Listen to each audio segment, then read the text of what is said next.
I am the primary, this is my secondary, and that's my tertiary. Amazing.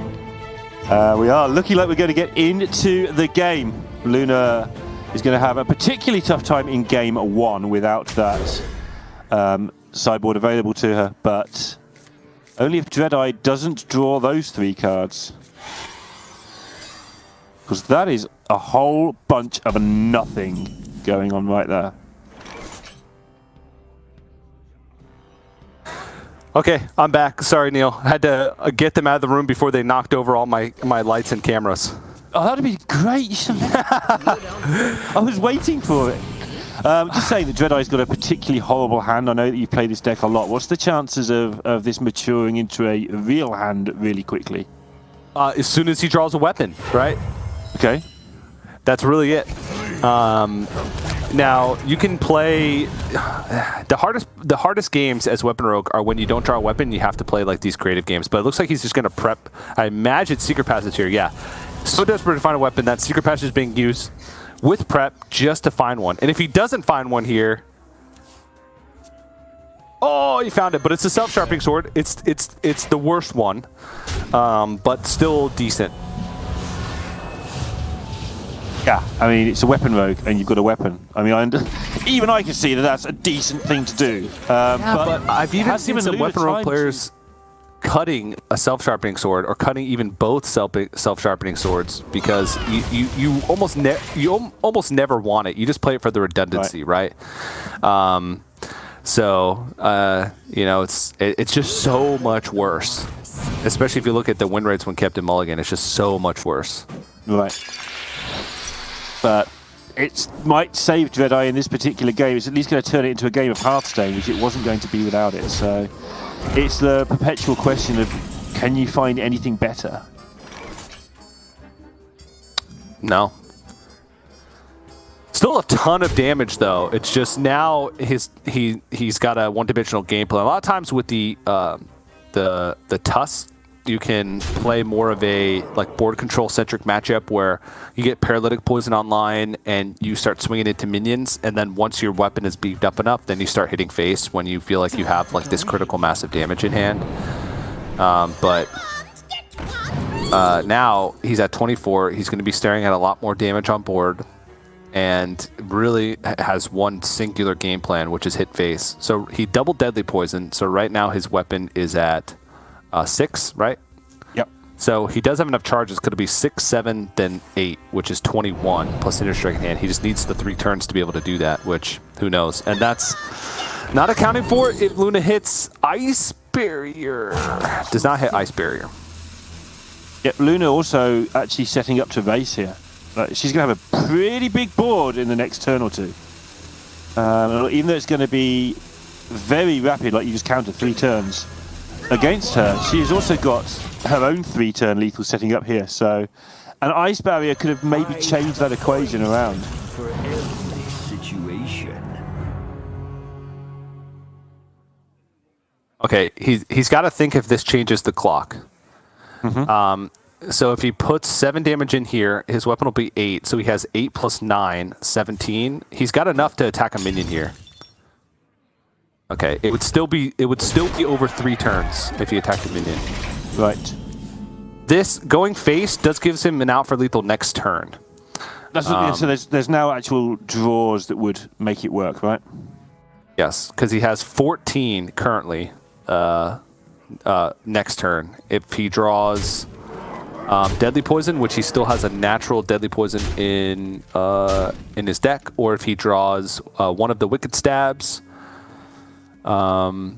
Paralytic poison wouldn't be enough. He could also draw Secret Passage, Swindle to pick up one of those additional cards. He could draw Silverleaf Poison, which could draw one of those additional cards. He's actually got a ton of outs, a ton of potential outs for lethal. So, and that was his decision there, right? He could have attacked a minion, which would have stopped Luna's clock, and still had a lethal over 2 turns following. It's just he realizes that it doesn't change enough, so he wants to have potential for lethal next turn. And Luna's gone the opposite way, which is, I don't think I can stop this, so I'm going to try and make it so that if you miss, I don't miss. Yeah. So pretty much comes down to this turn. Cutting class, okay. And there's the Wicked Stab, and that's game. 1-0. That was quick. Is it really Hearthstone if it doesn't take 3 hours of waffling though? Does it really count? Is that really worth the same number of wins? Yeah, it is. Let's do this then. This will teach players in week 5 to have a tertiary deck with some moozes in it. Or in week 4, excuse me. The next special is at week 5 since it's in the 5th week because next week we have Orgrimmar. All right. That's why it's good we're running it twice though, right? I wasn't a big fan of doing specialist twice. I don't mind admitting it. Once, yes. Twice, yeah. But doing everything twice means that you get to react to the mini meta that you've created by doing it once. So like you say, next time around, you wouldn't dare bring this again, or would you? Because oozers, like you've just mentioned. And so there is a case for doing everything 2 times, just to give people that challenge of reacting to what they saw the first time. So has an extra layer to it. Yeah. I love this replay. It's just DreadEye without a weapon. DreadEye with a giant weapon. And then cut to DreadEye dealing 16 damage in a turn. Luna thinking about the next game. 6. Yeah. So I imagine that Luna's going to switch decks. Because Ogremasters are very good. Yeah. And but they haven't played before. She loses such garbage that I'm pretty sure she will, because she takes out an Ambush, a Bamboozle, a Spark Joy, and a Jandis, none of which really do anything. Yeah. And a Neophyte, as well as the Ogremasters, like Cult Neophytes actually, if you draw a Neophyte and the Ogremaster, for instance, you can sort of slow the Weapon Rogue down, and then that gets you to the Ogremaster, which gets you what you need to do. Yeah. Meanwhile, DreadEye, I don't think is going to swap.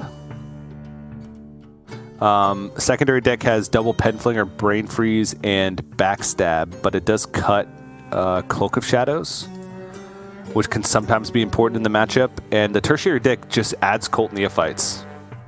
Takes out a Krasnov and a Prize Plunderer. Yeah, which I think Prize Plunderer is more valuable in that matchup. That's the tech for Mage, I think. Yeah. That's just if I get bored of this deck, I'll play that one. And it does slow Mage down a bit. It buys you an extra turn in some matchups. So they both did swap. So DreadEye did switch to the Penflinger version of the deck, and Luna did switch to her Ogremaster version, her secondary deck. So okay. Only 1 Cloak of Shadows in the list for DreadEye. Sometimes that's enough. Double Cloak of Shadows.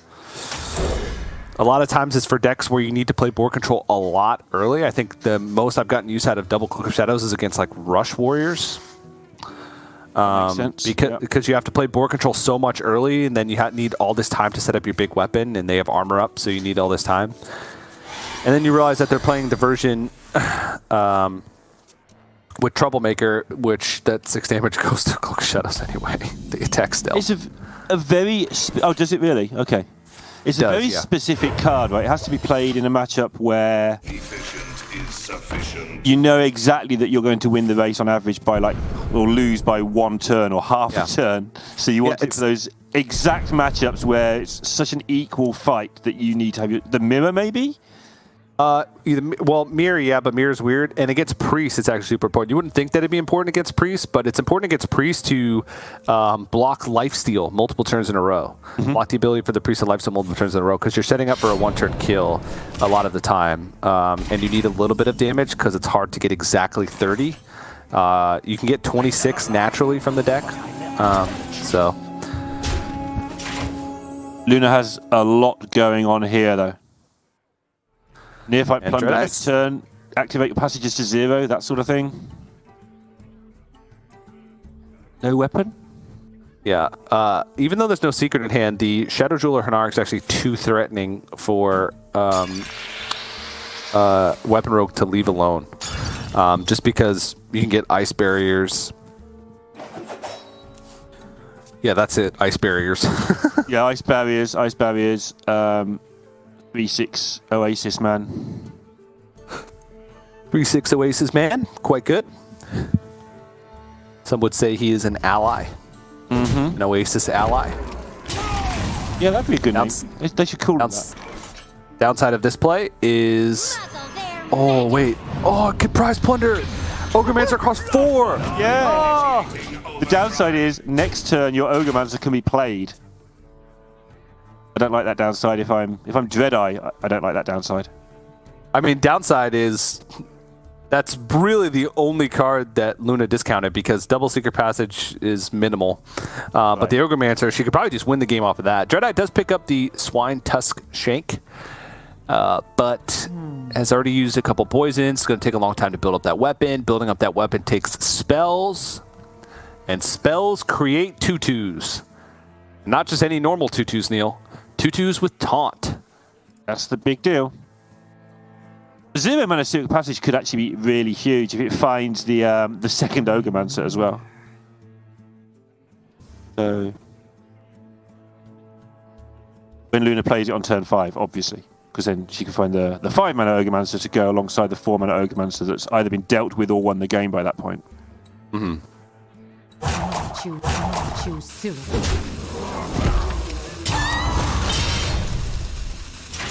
Give me that. That's what I want. Now, we have seen people deal with one Ogremancer quite often. We did see that 2 Ogre-Mancers was played against, I believe, Eddie? Language Hacker played them, I think. And that game didn't go well. Yep. The DreadEye's face says it all. 4 mana Ogremancer. Cool. Yeah, that's definitely the word he's thinking right now. Cool. All right, so the play is Penflinger the Ogremancer, smack it with the Swine Tusk Shank, and then Wicked Stab. Wow. That's the easiest way. And It's actually pretty clean. Yeah, it's pretty clean, but it's still horrible. Yeah, he's still sinking a lot of damage in, but it only summons 1 2/2, which is pretty easily dealt with the following turn. DreadEye just needs some to start building up this weapon again, because he's 1 Paralytic and 1 Deadly Poison down, because they need to deal with Shadow Jeweler Hanar. And that's 1 Wicked Stab down, which is the burst. So not only is he down some weapon damage and has a small weapon right now, he's also down some later game burst. So if Luna can just develop any type of pressure going into the next turn, then I think she's in a great spot. Second Ogremancer, just end it. That's the best way. But yeah, realistically, she Secret Passages and finds stuff, plays stuff. She's still on 30. She can initiate a race and be quite a way in front. There's a worst case scenario, and there's some really good case scenarios in here as well. Looking for second Ogremancer. Okay, Spark Throw Cheat's active. It's not cheating. It's racing. DreadEye did not want a second Ogremancer. Yeah, he's that's the only card he doesn't care about. The only one, essentially.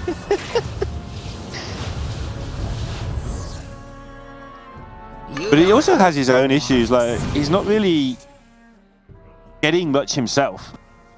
Yoink. Ogre-Mancers aside, he's not actually he's just not getting anywhere. Life tap? Okay. It's got to be better than Steady Shot in this case, right? Because he just needs done no cards damage. desperately. Yeah. Weapons running out. He's got no damage. He needs to find damage. Wasn't me. Luna's got like 2-turn lethal herself here with the double stab.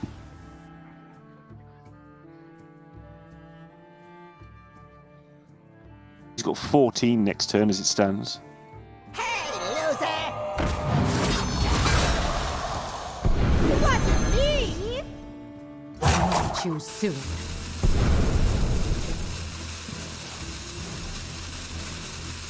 Nope. Still not happening for DreadEye.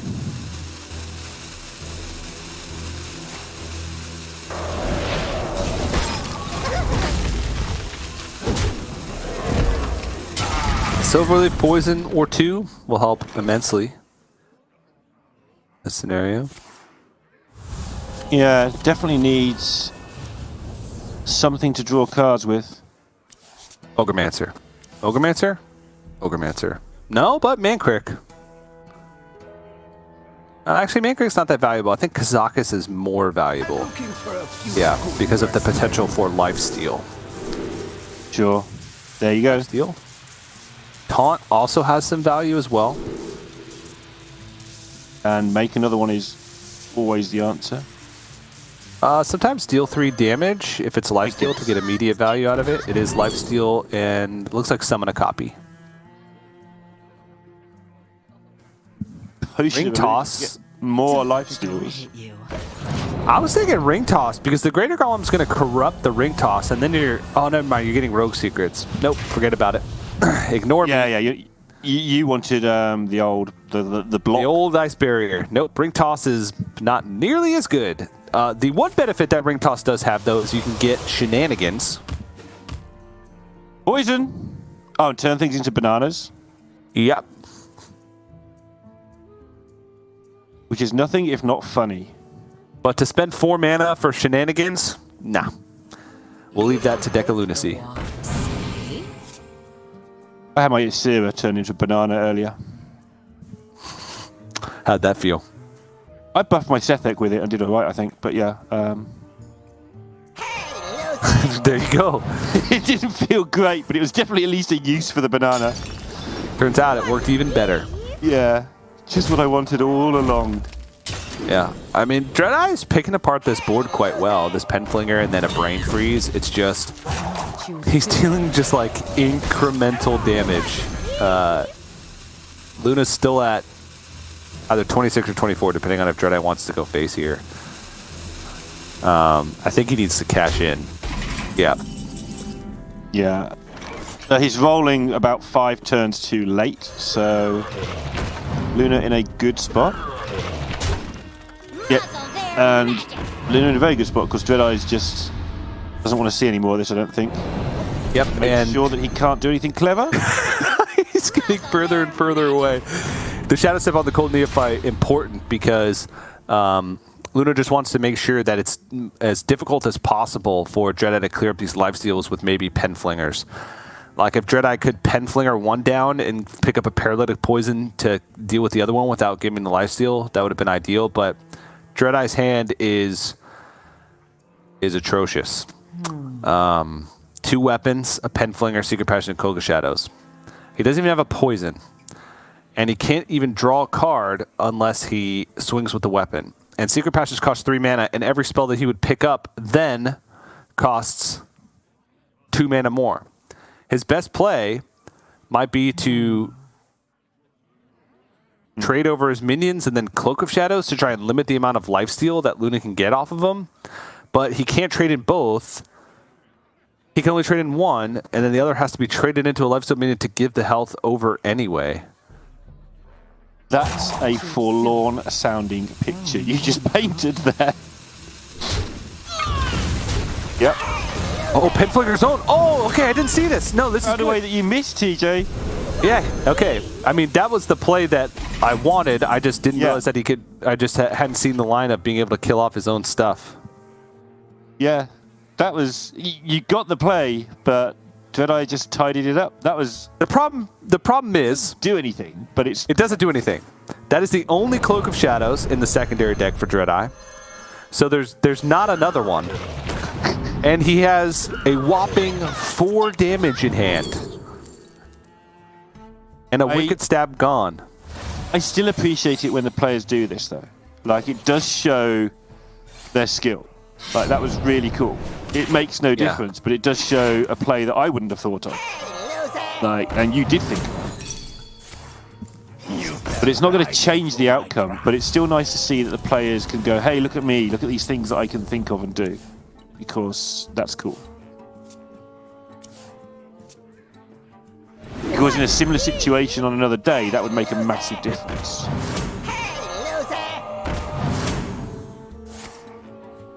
Looking for Paralytic Poison. And that's a concede. I did. Well, just the 4-mana Ogremancer was what kind of killed his flow. But that's what the card's in there for, from Luna's perspective. It arguably doesn't need an ooze.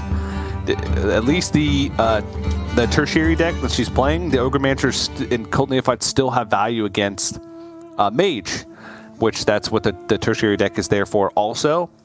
It just so happens that sometimes you can get the weapon rogues with it as well. But yeah, it's quite rough for DreadEye in that one. But still has one game left to try and prove that he's got what it takes with the weapon rogue, that it was a sick bring, and that there wasn't going to be any uses. Yeah, and then walked into now Gaiden's oozes. He actually lost with the primary. He lost 2-0, so he lost to the primary as well, which doesn't happen very often, I will say. Weapon rogue against mage, unless they have a sick opening, you can do a lot, because the only threat, if you're playing double Cloak of Shadows, the only threat is Mask of Cthulhu twice in a row, or if they just have a sick hand. Or if you don't get a weapon, I guess, which doesn't. Or if you don't get a weapon. But there's so many fail safes for not getting a weapon. You have the mulligan phase, you have natural draws, secret passages to be able to find it. Playing that deck probably like 100 games or so in the past 2 weeks. It's been rare that I haven't been able to find a weapon by turn 5, turn 6 at the latest. That's usually the latest I find it. Like double deadly poison cutting class. It's not ideal, but it's a way, right? Oh my goodness. How much of this do you keep if you're Luna? How much do you not want to see if you're the weapon player? These neophytes. The neophytes aren't as good played on curve, just because the rogue's not really playing spells until then. They're playing setup turns, right? Most popular turn 2 play for rogue is dagger up and smack, so you can smack next turn and then re-equip a weapon that you have in your hand. They also play wand makers. The key turns are when you're trying to protect a board or stop lethal damage or try and put the final stamp on a race in a race scenario, which is the most likely. I'm just going to think it through though. Huge. Yeah. I may keep one and that's it. Just keep one Cold Neophyte, throw the other 3 away. I guess the question is, how often does that neophyte get you closer to your Ogremancer compared to just throwing it away and trying to pick one up anyway? Oh, wow. Something else in mind. She's got a plan, I suspect, the way she's kept this. This might be a race. She might be just going to play them on curve and hit DreadEye with them. Yeah, just play 3/2s? Sure. I mean, she can go coin Cold Neophyte into Mankrik. Yeah. And what do you build? You're not buffing your weapons. I mean, I don't know if she will do that, but it's tempting. Oh, yeah. There it is. So Cold Neophyte into Mankrik into Ogremancer. Yeah.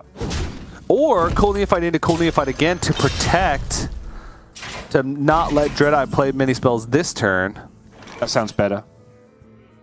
Or alternatively, Mankrik attack, Shadow Step. Yeah. Oh! We've reached the next level. Oh, yeah! We got there, TJ. Yep. Yep. There. But Luna next turn, mulligan, which was impressive because she sort of mapped out roughly how she wanted to approach this. I know she's drawn well since, but she had a different plan all along anyway. Yep.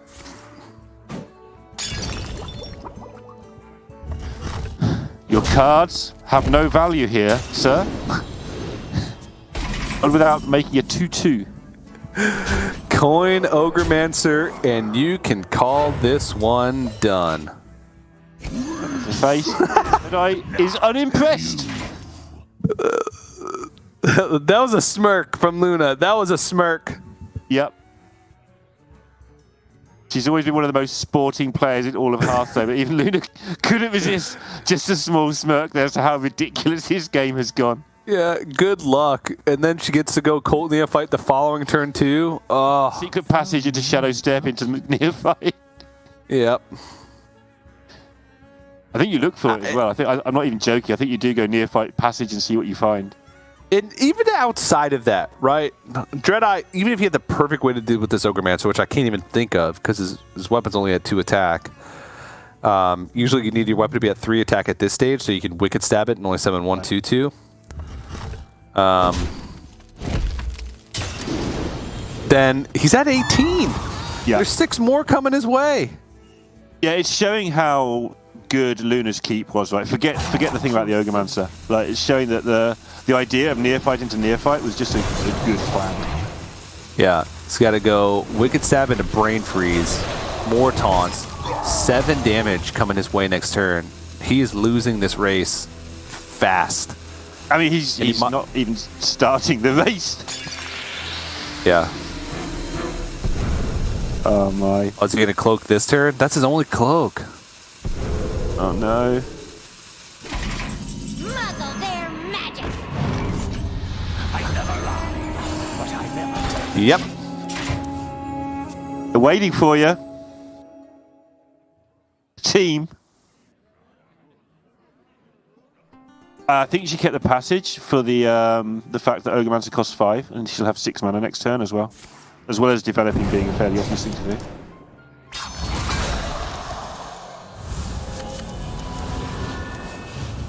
Another look. Okay, cutting class. It'll still be free if Paralytic Poison is played. Then it'll stop there because he won't be able to play any 1-mana spells. Maybe the game bugs and he draws Blade Flurry. But he's putting so many resources into this weapon and only attacking it into small things. Okay, there we go. Prize Plunder and then can attack face, but still a long ways off. Luna needs to be careful to set up 2-turn here, which I'm sure she will be. Might not be that easy to set up 2-turn, I guess. I'm thinking Secret Passage, look for a secret. Yeah. A secret within the Secret Passage. Ooh, okay, Dirty Tricks.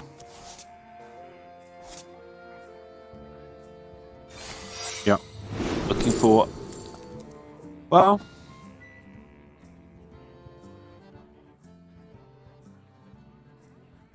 Take Reckoning and... And look for a 2. Launch a Stab. I don't know if I want to launch a stab. I think I want another secret to look for Ice Barrier. Oh, okay, guess we're launching a stab. I guess the secret in hand that's not played is a way to find Ice Barrier next turn. Or Yeah. also Luna just threatens lethal in this way. That's what I was thinking, is like, if they want to spend time killing off your 1-2 Hanar to stop you getting value, sure, okay. You do that.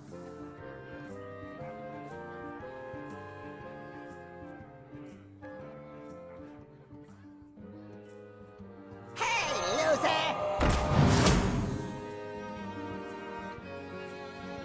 Ah, the Deadly Poison feels so bad on this weapon. Because that's the last swing.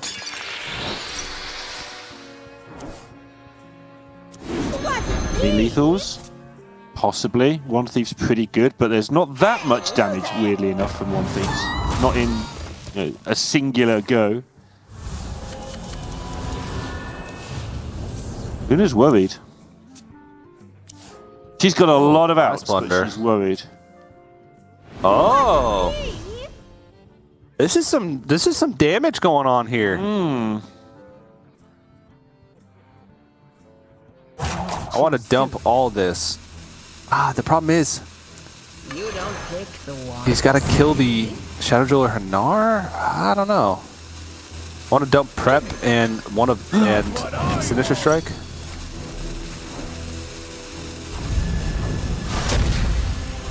I've not seen that interaction before somehow.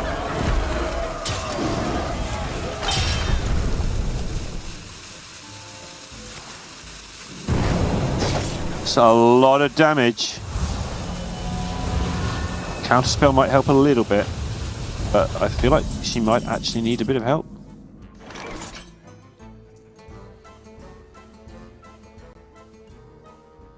Okay. 6 cards left remaining. There's Swine Tusk, so pretty much useless. Silverleaf, Swindle, Sinister Strike, Penflinger, and a Wicked Stab. So we're not at the point here where Wicked Stab is 6 damage, but Swine Tusk Shank, Wicked Stab. What about just Swine Tusk Shank, Paralytic? I don't think there's a lethal out for DreadEye next turn. But it's going to be close. Noble Sack. Yeah, that's a nice pickup. Oh, Noble Sack is huge. Explosive Trap might be huge here for next turn as well. Yeah. That might actually lock it out. Yeah, so there's Counterspell and Noble Sacrifice. Those are two big ones.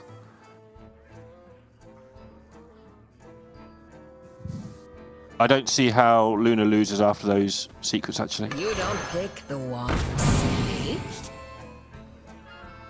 Passage. Because DreadEye's going to take 2 from the Noble Sack in most worlds. And then the Explosive Trap's 2 more. That's 4 that he basically can't avoid. And Luna should be able to find 3 more somewhere along the line. I don't think he can avoid it anyway. Unless there's some weird way of... board, right? I don't think Penflinger can pick apart enough stuff. Yeah, and we know it's Noble Sacrifice, DreadEye doesn't, so he's not even necessarily... He's going to have to reach the conclusion at some point that if it's Noble Sack, I lost as well. Rather than, ooh, how do I beat Noble Sack? If you can beat it, then you do, but at some point he's going to reach the conclusion that he probably just has to hope it isn't. And then we'll see a concede, most likely, or we won't, because he doesn't know about the explosives. But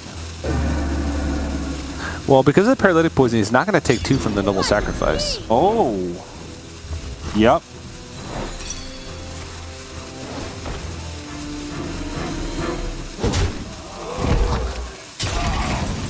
Alright.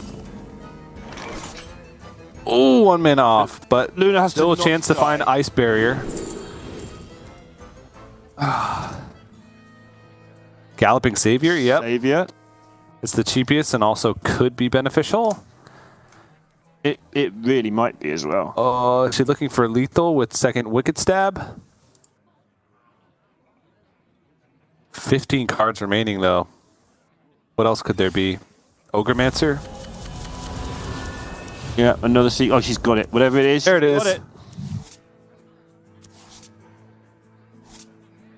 DreadEye got way... For that opening for Luna, DreadEye got way closer than I expected him to. Way closer.